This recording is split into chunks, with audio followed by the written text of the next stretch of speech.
नमस्कार दोस्तों, A to Z GK and exam alert में आपका स्वागत है। मैं हूं आयुष राठौड़ और हम देख रहे हैं आज स्क्वायर रूट निकालने की जो बेस्ट ट्रिक है उसके बारे में। इससे पहले जो वीडियो था उस वीडियो में हम पढ़ चुके हैं जो डिवीज़न मेथड है, यानी कि भागफल विधि द्वारा जो स्क्वायर रूट निकालने उसके बारे में हम पढ़ चुके हैं। अब आगे हम ये एक सामान्य तरीका नहीं है, ये बहुत अच्छा है, ट्रिक है। इसमें आप आसानी से बहुत कम समय में यानी कि 5, 7, 8 सेकंड के अंदर आप जो स्क्वायर रूट है वो निकाल पाएंगे थोड़ी सी प्रैक्टिस से। उससे पहले दोस्तों मैं ये भी कहना चाहूँगा कि आप 25 तक जो स्क्वायर है वो रूट है वो अच्छे से याद करेंगे तो आपके लिए बहुत फ़ायदा है, ताकि आप आगे 6 अंकों की, 7 अंकों की, 5 अंकों की जो बड़ी बड़ी संख्या है उनके वर्गमूल निकालने में आपको बहुत आसानी रहेगी। एक बात और है कि जो स्क्वायर रूट हम निकालेंगे वो 36 का जो वर्ग होता है वो आप एक बार याद रख लें, क्योंकि उसका 36 का जो स्क्वायर है और उसका स्क्वायर रूट निकालते हैं आप तो उस पर लागू नहीं रहे तो आप उसको अपवाद स्वरूप पहले से ही एक तरीके से याद कर लें अलग से ही। यानी आप 1296 का जो स्क्वायर निकालेंगे, रूट निकालेंगे 1296 का, तो उसका जो स्क्वायर रूट आएगा वो 36 है। इसको आप थोड़ा सा याद कर लें पहले अपवाद स्वरूप एग्जाम्पशन में एक। अब आगे देखते हैं हम सारणी। दोस्तों आपको कोई भी सवाल दे रखा है और उन सवालों के अंतिम जो अंक हैं, इकाई के अंक हैं, वो यदि इस सारणी में जो इस समय बना रखा मैंने और ये संख्या यदि है, जैसे अंतिम जो संख्या है उसकी 1 है या फिर 4 है या 5 है या फिर 6 है या 9 है, तो आपके जो उत्तर आएंगे वर्गमूल में उन उत्तर की इकाई संख्या इनके सामने दी गई इकाई संख्याओं में से ही आएगी। जैसे आपके प्रश्न में अगर 1 है तो आपके उत्तर में 1 या 9 इन दोनों में से कोई संख्या आएगी। अब ये फिर एक चीज़ बन गई आपके लिए एक शंकास्पद कि 1 और 9 आएगी तो हम किसको लेंगे, तो वो मैं आपको प्रश्नों में बिल्कुल क्लियर कर दूंगा कि कौन सी संख्या लेंगे। आप सिर्फ अभी इस सारणी को देख लीजिए। फिर यदि आपकी इकाई संख्या 4 है तो आपके उत्तर में जो है इकाई अंक वो 2 या 8 आएंगे। यदि आपके प्रश्न में 5 है तो उत्तर में आपके 5 आएंगे। यदि आपके प्रश्न में 6 हैं तो आपके जो उत्तर आएंगे उसमें 4 या 6। यदि प्रश्न की इकाई अंक 9 है तो उत्तर का इकाई अंक 3 या 7 होगा। और आप इनको जब गुणा करेंगे, जो मैंने आपके यहाँ उत्तर का इकाई अंक लिखा है उसको अगर आप गुणा करते हैं तो आपको वैसे भी पता चल जाता है। जैसे मान लीजिए इकाई अंक 3 है तो इसको गुणा करेंगे तो 3 × 3 9 आ रहा है, 7 × 7 49, तो उसमें भी 9 आएगा। 6 का 6 × 6 36, 6 आएंगे। 4 × 4 16, 6 आ रहा है। ऐसे 2 × 2 4, 8 × 8 करेंगे तो 64, 4 आ रहा है। 1 का वर्ग 1, 9 का वर्ग 81, 1 आ रहा है। तो यही बात है, आपको ये सारणी अच्छे से कंठस्थ करनी है, याद रखनी है, या आप जब भी सवाल करेंगे आप पहले थोड़ा सा लिख लेंगे थोड़े शुरुआती दौर में, उसके बाद आपके क्लियर हो जाएगा सभी काम। एक चीज़ और देखते हैं, थोड़ा सा छोटी सी एक लाइन।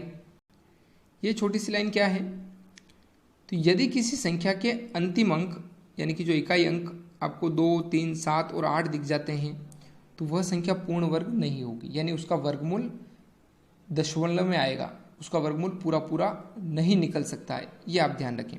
वैसे हमें परफेक्ट स्क्वायर पे ही बात करनी थी आज, इसकी ज़रूरत नहीं थी, लेकिन आप साथ में ये भी ध्यान रख लेंगे तो अच्छा रहेगा। यानी कि कोई आपको दे दे 122 तो आप उसको हल भी नहीं करेंगे और कह देंगे इसका पूर्ण स्क्वायर यानी कि स्क्वायर रूट नहीं निकलेगा, ये परफेक्ट स्क्वायर नहीं है। इसमें हम किसी और वीडियो में बात करेंगे आगे। अब मान लीजिए 143 है, 133 ऐसा कुछ आ गया तो उसका भी वर्गमूल पूरा पूरा नहीं निकलेगा। 137 आ गया तो वर्गमूल पूरा नहीं निकलेगा। 37 आ गया तो भी नहीं निकलेगा। 8, ये जो 4 अंक आपको दिख रहे हैं ये यदि संख्या के आखिरी अंक होंगे तो आपके उत्तर पूर्ण वर्गमूल नहीं आएंगे। अब आते हैं प्रश्न पे। पहला प्रश्न है 1521 का।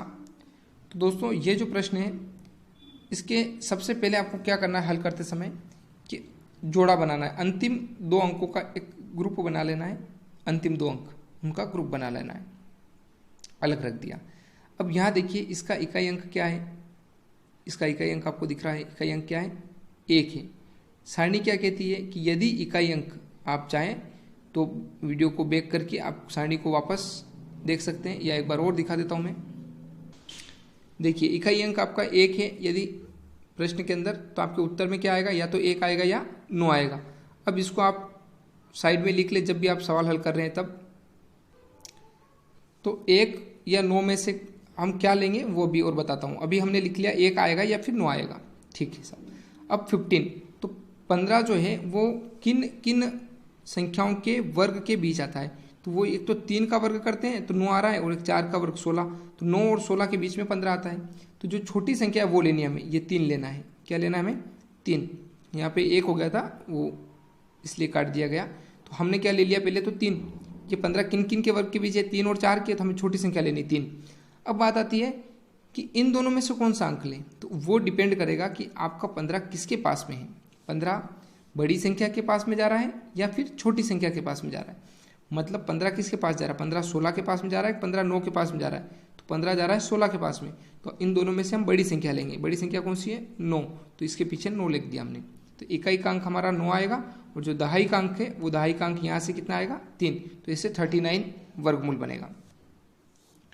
दोस्तों आप 4-5 सवाल मैं आपको बता रहा हूँ, आप वो करेंगे, उसके बाद में आप कोई से भी सवाल हल करेंगे लगातार, आपके बहुत इजी, इतना समय नहीं लगेगा। एक थोड़ा सा शुरुआती में जो आपको टेबल समझनी है उस टाइम लग सकता है, बाकी मुश्किल से 7 या 8 सेकंड का ये सवाल रहेगा।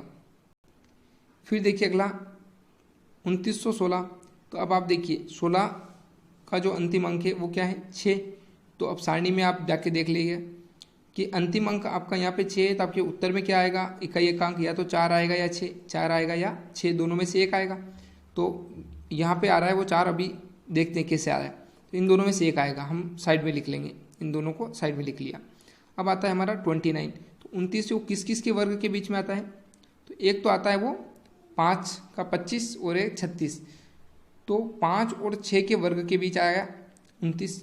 अब आप बताइए कि 29 से बड़ी संख्या है 36, तो उस पर नहीं जाना है हमें, अभी क्या लेना है इसका 29 का जो वर्गमूल है वो हमें ये छोटी संख्या वाला लेना है 5।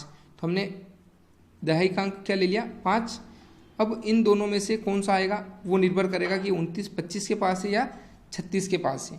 तो 29 किसके पास में है, 25 के, यानी कि छोटी संख्या के पास में।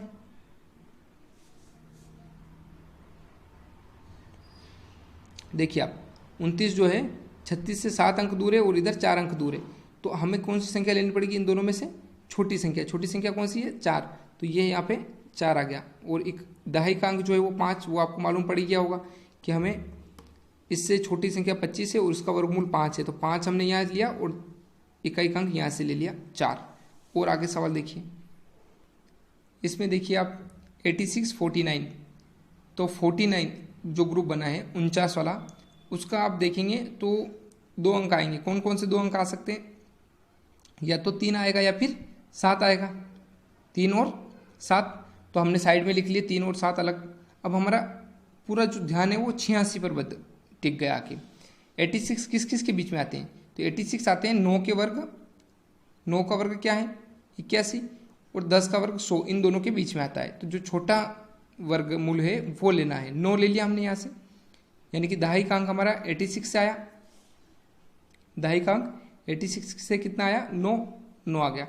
अब इन दोनों में से कौन सा लेंगे हम, तो आप देखिए यहाँ 86 किसके पास आ रहा है, 81 के 81 के पास आ रहा है या 100 के पास, तो वो आ रहा है छोटी संख्या के पास 81 के पास। तो इन 7 और 3 में से भी छोटा अंक ले लेंगे और वो अंक है छोटा 3, तो 93 हमारे क्या बन जाएगा, वर्गमूल बन जाएंगे इसमें। अगला है 18769। तो इसमें भी आप हम ग्रुप बनाएंगे यदि, तो ग्रुप किसका बनाएंगे, 69 का। 69 को हमने यहाँ ले लिया। अब पीछे कितना आ रहा है 9, तो वर्ग, अब हमारे जो इकाई अंक है वो इकाई अंक क्या आएगा, या तो 3 आएगा या फिर 7 आएगा, दोनों लिख दिया हमने।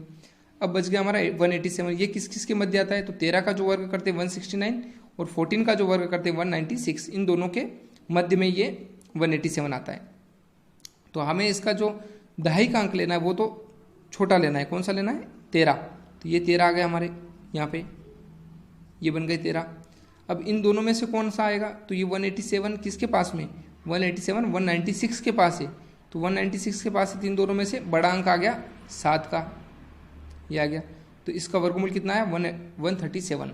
जबकि दोस्तों अगर हम गुणनखंड विधि से निकालें तो बहुत लंबा समय लगता है, भागफल से निकालेंगे तो भी टाइम लगेगा। भागफल हालांकि बेसिक एक प्रक्रिया है, उससे आंसर आते हैं, सही आते हैं बिल्कुल, लेकिन उसमें भी समय लगता है और ये कॉम्पिटेटिव एग्जाम में बिल्कुल ट्रिकी आप अगर करना चाहें तो उसके लिए बहुत फायदेमंद है।